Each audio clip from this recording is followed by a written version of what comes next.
सानाम को जोहार सगुन दाराम दोहड़ाते नोवा आगाम डहार यूट्यूब चैनल ते तेहें दो परिस हटिंग रिया दोसार पार्ट बोन चेदोगा परिस हटिंग रिया दोसार पार्ट रे तेहें बकी अब जहाँ परिस मेना बना मेन दो कथा एआई गोटा परिस रे हटिंग रिया गालस मा बन पार्ट 1 रे बन कथा आगाना चेपेद आगाना बो तबे तेहें दो उनको छड़ाते आरहिं जो तो बाबा परिस मेना जेलेका बोन मेना बेसरा बास्के चोणे पौरिया हेचे बा नोका डोडका गंडुवार नोका जो परिस तबन आरहम मेना आका ओना परिस ओकालका हटिंग आकाना ओकालका बोन न्याम आका ओना रे तेहें बोन चेपेदा तबे अब बोन नागम को पाले सानाम हड़ के किछु किछु बोन बाड़ाया जे अब नागम नोका मेना हिहिड़ी पिपिर रे बोन जन्म लेना खोज कमन रे बोन खोज लेना हाराता बुरु रे बोन हारा लेना ससांग बेड़ा रे बोन जेति लेन ताहेना तबे मोटा मोटी नेतो अब ससांग बेड़ा दो ओरी बोन सेटरोबा हेचे बा मेन दो कथा खोज कमन और हाराता बुरु रे नेतम पिलचु तुकुरिन गाना को सांगे काना हेचे बा तबे ओने जो ओना अक्तो रे पिलचु तुकुरिन गाना को सांगे काना एआई कोड़ा और एआई कुड़ी खना तबे ओना अक्तो रे दो जमा रे अभाव दो बाय थाहे करा मेन दो कथा ओना अक्तो रे माने बीर बुरु गोटा जमा ते पेरेज लेन थाहेन चेणे चिपड़ू जिल को जानवर को पेरेज लेन थाहेना हेसे बा और जहाना बो को सगा को चास को जो पिलचु हाड़ाम ते दिन बड़ा थाहेन माराम बुरुआ कारीगल ते ओना को साराम को चेला थाहेन और मेधा को चासेट खान मोणे मोणे सरना तको चास जमा के बाय चाबा कान थाहेना जहां तीरे उनको जोतोआ रे अधी लाभ को बुझे किया माने अनाट के तको बाय हेज लेना अकोआ लगतियान अनाट जुदी बाय तहना तबे ओना अक्तर दो उनको मारांग बुरु आरे सिरजनिया कथा दो बाको मानावला हिड़ी केट केना को जहाना को कमी कना को मन खुशी को कमी किया हेचे बांग तबे बीर जानवर रे चेणे चिपरी को जहां तने को तकना उनको मनमी को तांडव नेल कते अडी अडी अडी सख्त को रा हमर लेन तहना और जहां तने मनमी को तहे कना किछु मा बेस हळ को बनावेना और किछु दो दनमी लेका को बनावेन तहे माने जहाँ को चेणे चिपुरी काटकम जहाना को नामे को जम चाबा इदिया माने मारांग बुरु सिरजनिया कथा बांग को मानावे तहना और पिलचु हड़ाम तिकिना कथा बांग को माने तहना माने मेटांग रायरित के पाय तहना माने आको उकाला को तोल कते को तहना मेटांग बेस समाज रे बोता उनका रायरित के मोठे मोठे बांगे तहन कान तहन तबे मेटांग अक्तो उनका हुईना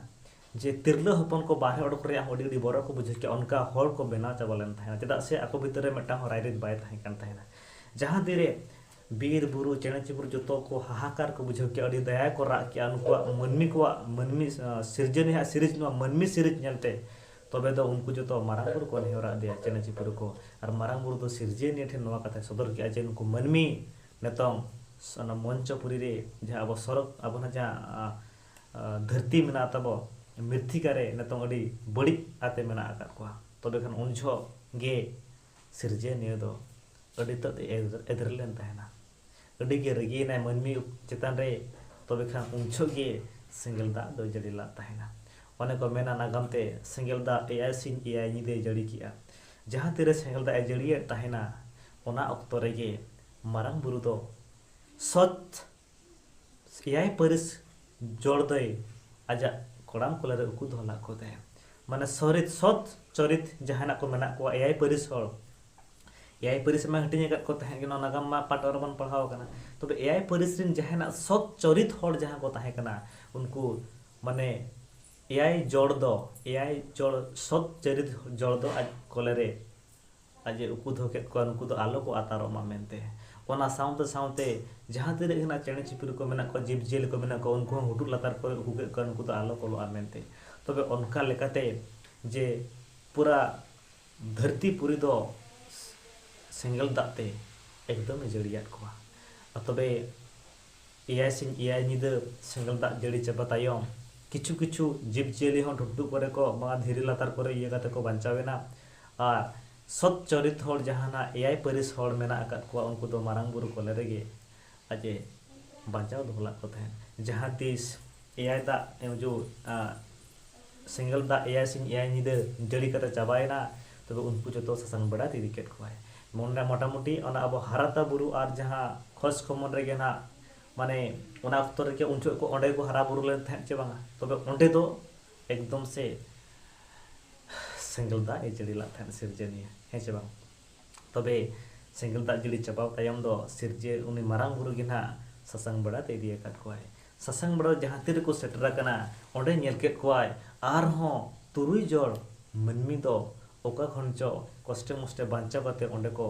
दड़ चटिया कना पांते पाते को पांते सेटरा कना सासामबड़ा उनको मेन मोटामुटी मेन दो कथा किछुगान मनमी दो ओना जहाना सेंगेल दाते हो ढुंटू लतार करे चे बांखाना धीर लतार करे हुकते को आका जीवन को बांचाव ले ताहेन उनके तुरुई जड़ आर हो मनमी दो सासांग बड़ा को सटलेन ताहेना जहां तीरे पिलचू हड़ाम और पिलचू बुढ़ी उनकिन किन ᱧᱟᱢ आकाद कोआ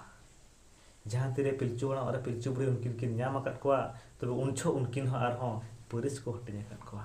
उनको 6 जन जड़ जहां को सटलेन ताहेना उनको जतो गे परिस से हटिन को ताहेना ओन ओंडे परिस हटिन छो के आबोन हा नेतम बेसरा होय हटिन कोआ बास्के होय हटिन कोआ चोणे होय हटिन कोआ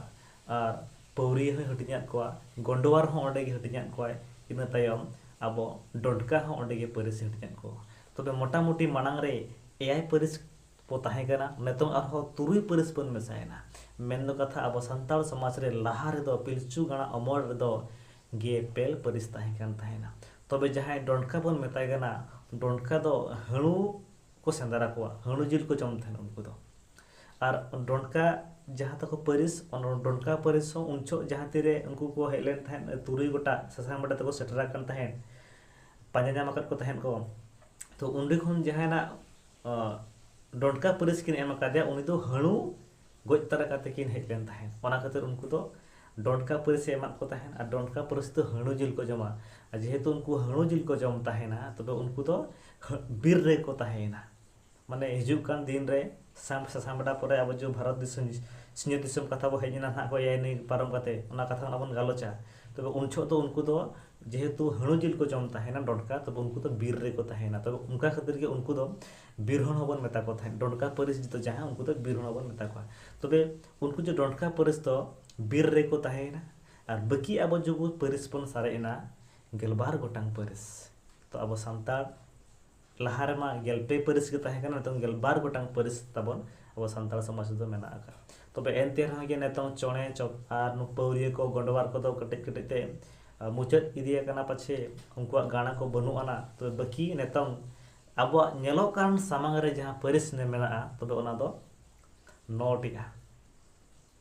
माने आरे गोटांग परिस अब नेतों अब समाज रे दो नेलो कना मेन दो कथा नेतों अब पार्ट 1 कथा बन उयहरा लाहारे हास्ता ina tayam kisku ina tayam soren ina tayam hembrom ina tayam tudu ina tayam mardi ina pore Thakur Murmu Thakur परिस जाहे सब एआई गोटा हुइलेना तापरे बेसरा बास्के निना परिस तो नेतों आबो सानाम को तालारे नेलाम मकना और जहां चोणे पौरिया गोंडवार डोडका मा उनमा बीर हळे बनावेना हेचे बा इनखान उनुका परिस कटे बाय नेल ᱧᱟᱢᱚᱜ कना तबे नय तरा आबोआ गेपेल गोटांग परिस खुजा नेतों दो डोडका मा उनिमा बीरहोल ते बनावेना नेतों गे बार गोटांग परिस अब संताल समाज दो मेना मेनखर मोटामुटी नेतों दो अब ठन दो आरे गोटांग परिस के नेल ᱧᱟᱢᱚᱜ कना आरे माने दो 9 गोटांग परिस के नेल ᱧᱟᱢᱚᱜ कना आसाई परिस हटिंग रे नवा नागाम कथा सानाम को बो चेपेगा आर बन उयहरा और आबोरन गाना को बन ले चुका जे अब उन गान जो परिस मेना रे हो नागाम मेना करके आयमा लेकर नागाम मेना न को बन बडाय मा अब हेचे बा आसाई आबोरन गाना कोठन बो शेयारा जुवन कोठन गुनवा कथा को चेदो मंडन आपे कोठन आयमा लेकर नेहर थेन कना हुल जोहा।